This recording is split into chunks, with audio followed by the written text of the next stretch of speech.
KMA-907, Sacramento Police to Unit 99. Are you in the clear? Unit 99 to KMA-907. Unit 99, Sergeant Guthrie, 909.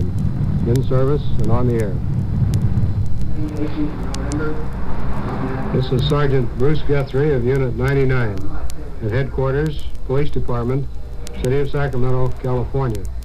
My detail is to ride in Unit 99, our tape recorder-equipped radio car, and to respond whenever the dispatcher transmits a signal to one of our other units on duty somewhere in the city. At the scene, we make the recordings which we provide for this program. Now, to tell you more about Unit 99, here's our chief, James V. Hicks, Sacramento Police. We have provided Unit 99 of the Sacramento Police Department the tape recorder it carries and the officer in charge, Sergeant Guthrie, so that you, who depend on your police for protection, can hear them in action, on duty. And what you hear on this radio program is real, no question about it. The suspects are real. The victims are real. Bear this in mind as you hear these cases. Now to Unit 99 and Sergeant Bruce Guthrie on duty. What is your location, 99? 99 is riding with Unit 7, one of the residential patrol cars. This car is operated by Officers Yates and Cayeti. Officer Cayeti, what is your primary duty as a squad car officer? The protection of life and property, the prevention of crime, preservation of the public peace, and to answer all emergency calls that arise within our... Notice as we cruise down the street here, you're using a spotlight. What's the purpose of that, Cayeti? Well, with a spotlight, we can see into all buildings. We check the doors and the windows from the car. Sometimes if it looks as if it has been tampered with, we'll get out and shake the doors and check all the windows. That's to see if there's anybody in the building or whether they have been tampered with. It's also to protect the business people if they forget to lock their doors. Don't you find them open occasionally? Yes, once in a while we do find doors open. The people just push them shut, and they neglect to make sure that the latch has caught, and consequently the wind will push them open. The door will be standing wide open long after they've left the business. Officer Yates, a while ago you got a call, a suspicious car out a little ways off of our street. What occurred out there? Well, we cruised in on the car and found a 19-year-old and also a 16-year-old in the car, male and female. They stated they were out there to have a talk. And no, they didn't live right in the immediate area. They were a few blocks from home. Therefore, we sent them on their way. Ordinarily, when you check out cars like that, you go a little further, though, don't you? Well, usually, if there's any suspicion in our mind, we will check the car completely and also take the person down and check them with the B of I. Officer Yates, there's a car that just pulled around the back of the service station over there. We'll wheel back and check it. Imagine you find a lot of these cars parked around behind buildings. You ever find anything real good in them? Well, last night we found a car parked alongside of a restaurant, and we stopped the occupant and talked to him, and we found a gun underneath the front seat of the automobile. We took him down and checked him out, and he proved to be all right. I understand that turned out to be kind of interesting. The man was a little bit irate when you stopped him and questioned him, is that right? Yes, he was.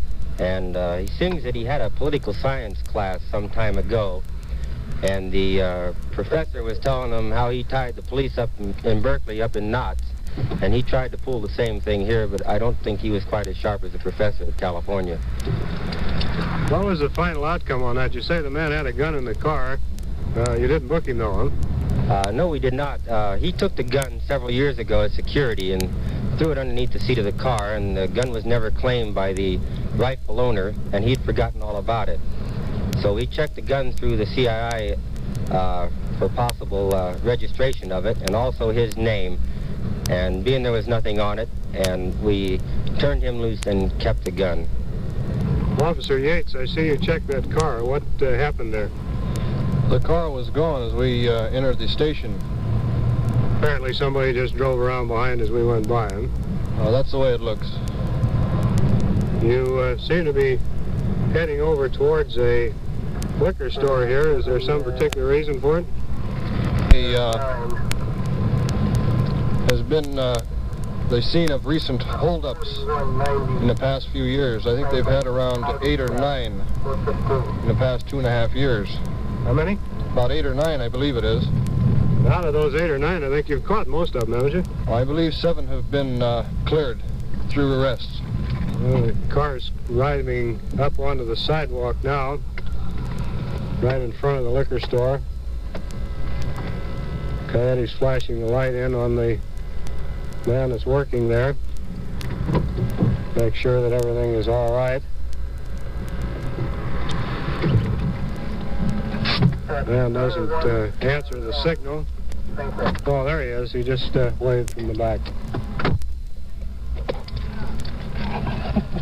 Okay.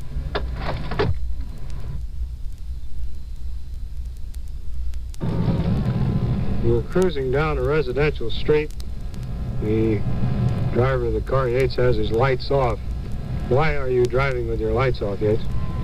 We've had a complaint from citizens here in the area that there has been a prowler working the area in and around these houses. We have a description of the man, and he's a possible narcotic suspect. Have you ever jumped him out here? No, we haven't had the luck of finding him as yet, but we do receive calls at intervals. Do you do very much cruising like this with your lights off and very quietly as you're doing now? Well, possibly about half of our cruising is with the lights off in a residential area, looking for house burglars, suspicious people on the street. Coyote, maybe you can tell us why you cruise with your lights off. Is there some particular reason for it? Well, with the lights off, if somebody is down the street, they can't see your approach, and if you're traveling rather slowly, they can't hear you. Or also, if they're between two houses, they cannot see you or hear you, and you can be upon them before they realize it without giving them no chance of escape. Well, in other words, when you're driving down the street with your lights on and there's somebody wandering around in the neighborhood, if he sees the lights, he'll duck down behind something. Is that right? It's quite possible. That's generally what does happen. We've had prowlers out here working before, and it seems that lights out, slow moving is the only way that we can accomplish anything. Just passing a bar. What'd you say, Yates? The club here on 33rd Street, there's a car parked on the side street with the park lights on and the right door open. What does that usually indicate? It's a possible stick-up or burglary or any other crime. Okay, go ahead and check the car.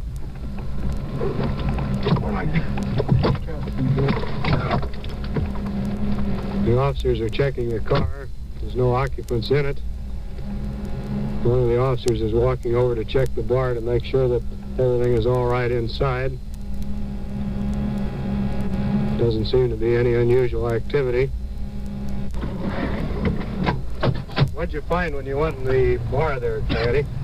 Well, I went in and everything seemed to be all right. There was quite a group in there. I inquired around as to who the car might have belonged to, and it seemed to belong to one person that had just stopped in to visit another friend and kind of forgot all about his car being out there and sat down and had a couple of drinks. The car is going around behind the building, checking the back doors. As they drive down the back of it, they check the windows with their lights. I noticed that you didn't get out of the car this time, Yates. How come? Oh, that's the only one door in the back of the building here, and we can drive right to the door. And the officer on the right side can check the door from the seat of the car. Makes it kind of convenient, doesn't it? They're not all that way. Lots of times we're in and out of this car. Sometimes 25, 30 times a night. Checking the backs of the buildings and doors around where you can't see them, huh? Yes, that's one of the main phase of our job out here. To check all these doors and windows each night as many times as we can through the evening. Going around behind another building here, down an alley, part of an industrial area, big lumber company. Shining the light on the back of the building. Hold it, Dick. There's a window open there. Check, no.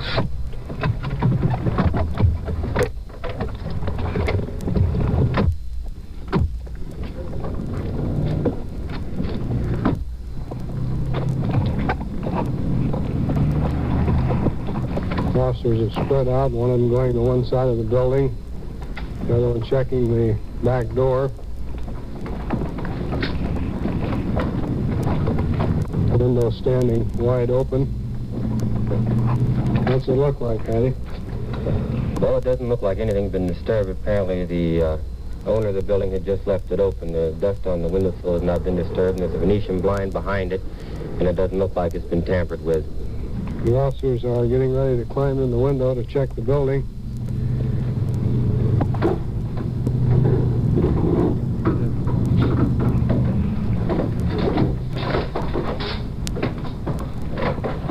The Yates went inside and opened the door. We're inside now checking it out. It's an office.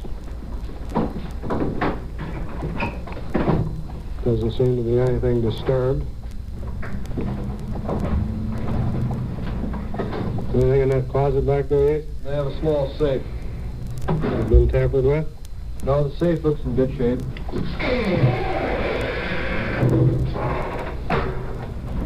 Found anything up here, Patty? No, everything seems all right. Nothing has been disturbed. All the desk drawers are in place. No papers littered on the floor. Well, you'll contact the owner now and have him come down and lock up the building, huh? Yes, sir, we will. Okay. Officer Coyote is calling the owner on the phone.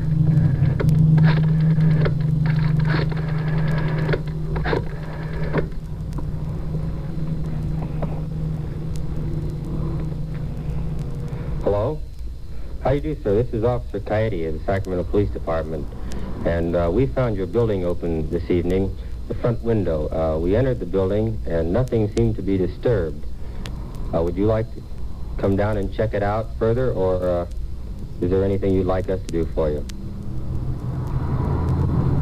All right, sir, then we'll lock the building up. Everything seems to be in order, and we'll leave our names and our badge numbers here, and if you want to contact us further, okay. Thank you very much, sir. Unit 5 just got a call over by the WP tracks on Centerville Road. They have a man in the building. Unit 7 is going to cover. Is that the usual procedure in these cases? Yes, it is. When they have a man in the building or anything of very much importance, cars in the immediate vicinity or nearby neighboring districts will cover in order to help. Usually the covering car is the one that picks up the culprits, particularly in 910 calls, isn't that right? Yes, it generally is. Being the car that gets a call goes to the house, and quite often the prowler has left the house at the time. The covering car generally runs right into him as he's leaving. Several nights ago, we got a call similar to that, and we covered the house, and car 6, the car north of us, checked the surrounding area, and they picked a man up about a half a block from the residence while we were talking to the occupant of the house. Officer 5, the unit commander. I got him.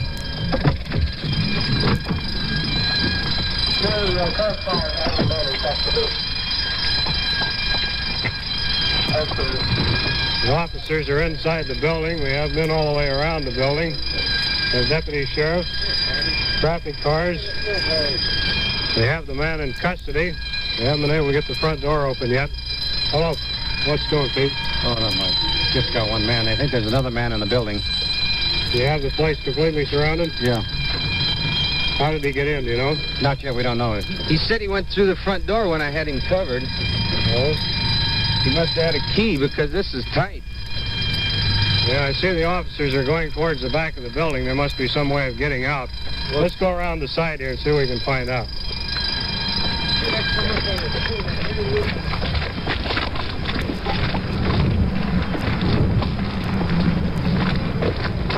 There's a broken window. The officers are looking up on the roof. Hello, Mac. I understand there's another man in there besides the one they've got in custody. Is that right? Yeah, I thought I heard something on the roof there, Mac. Hello, Hannigan. Evening, Sergeant. What do you got here? Evidently it's a temp burglary. We found one fellow inside the building. You see you're shining your light up on the roof. Do you think he's up there?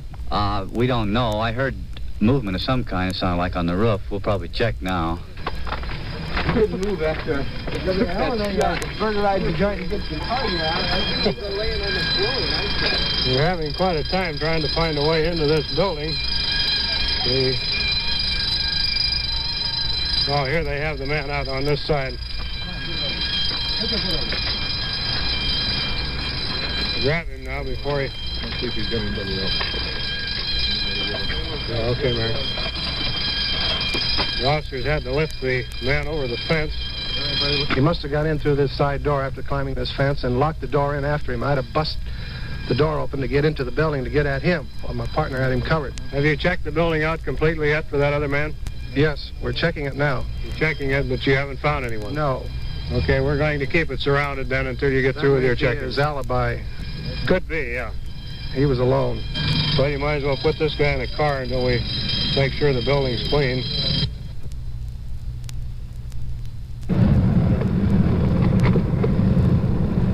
Well, it looks like there was only one man there. You were inside, weren't you, Coyote? What happened? The other officers and ourselves were inside the building, and we checked the whole building out. Also, some storage sheds where they keep a lot of lumber. And nobody else was found, although the man that was apprehended stated that there was another person with him. They think that he was just using that as a dodge to get some of the blame off of himself. More or less as an alibi, he said the man was connected with the business, didn't he? I believe he did. Sure had good coverage on that when you had deputy sheriffs and everybody in the area, didn't you? Yes, sir, we did. There was a traffic car, one car from the sheriff's office, and about 4 city squad cars. Tonight you joined Unit 99 in a tour with Unit 7, a residential patrol car. Unit 7 is a member of a special platoon on duty from 7 p.m. to 3 a.m. Hours we have found to be the busiest. These units are assigned generally to residential and outlying areas and divide districts with the regular platoons, which change watch at midnight. As a rule, new officers are assigned to the special platoon for training under the supervision of Sergeant Guthrie, and we have found it to be an excellent training course. Well, that was a nice ride, Sergeant. Now we're back among the 415s. Yeah, we get more calls downtown. That's the difference. Unit 2. The residential units are mostly patrol cars. They'll go all Unit night 2. sometimes without a transmission. Complete phone call. Downtown units are principally call cars. P. Paul. Code 2. Check 2. Give me 907. Is that P or T Street? P, I think. Incomplete phone call. That could be anything. Let's get on it.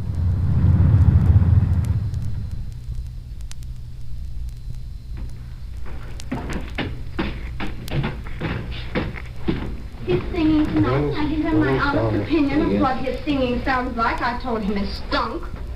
Well, where do you work? Where do you act? I'm not working now. I just moved here. Well, where do I you just work? moved here from San Francisco. Well, what's he doing in here tonight?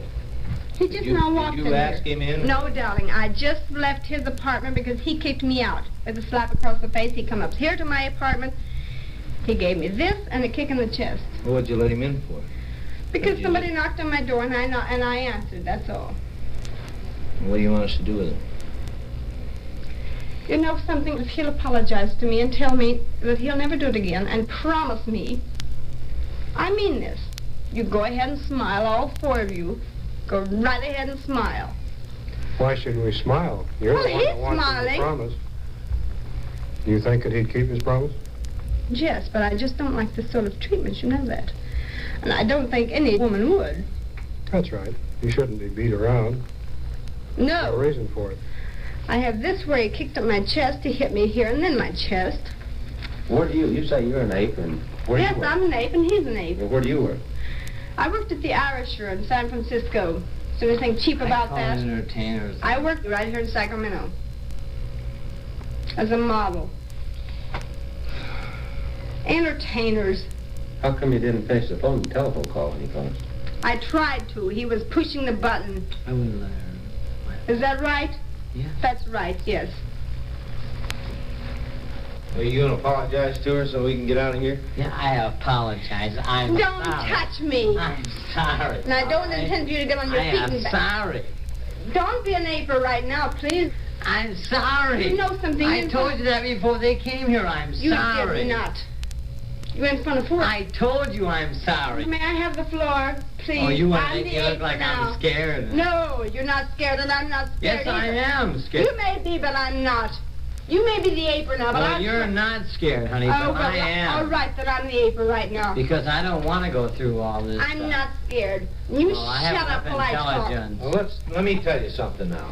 The If only... you don't quiet it down, both of you, Right. there's somebody else in the apartment building who'll be complaining about it, and both of you is going to go to That's jail. true. The complaint here very, Now, very you can much. settle it now, You and believe me? you can go down to your room, and That's she can right. behave herself, or All right. we're going to do something about it. Look, I'll behave Because myself. we can't stand here all night and listen to you people argue. That's all there That's is to true. it. I know that. The only thing, I want him, but I don't want him to get on his knees and ape to me right here.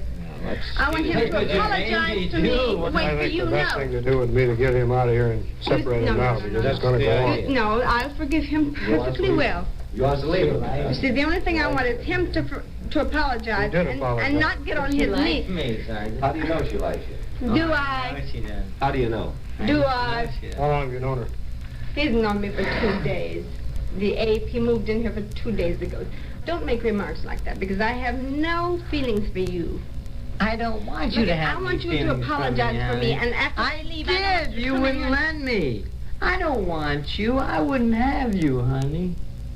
Well, baby, the feeling is mutual, but let me tell you I something. wouldn't have you. May I have the floor? You're not worth me because I feel Why don't you pretty separate him hard. and get this thing over with? It's going to go on all night. You can go right ahead and talk, and you can go with them. Good night. You come back. This incident required little or no comment. Police officers have noticed that love sometimes becomes somewhat demonstrative and frequently is punctuated with slaps and kicks. Apers, apparently, are actors or performers of some kind, and these two bad actors were warned to quiet down or face the consequences. This is Unit 99 in Sacramento, California. These on-the-scene tape recordings were provided by the Sacramento Police Department and were made on duty by Sergeant Bruce Guthrie in Unit 99. Your host is Chief James V. Hicks of the Sacramento Police Department. Unit 99 was directed by Tony Kester and came to you from Sacramento. Unit 99 to KMA 907. Unit 99, 908 coming in. End of tour. Check 99, KMA 907.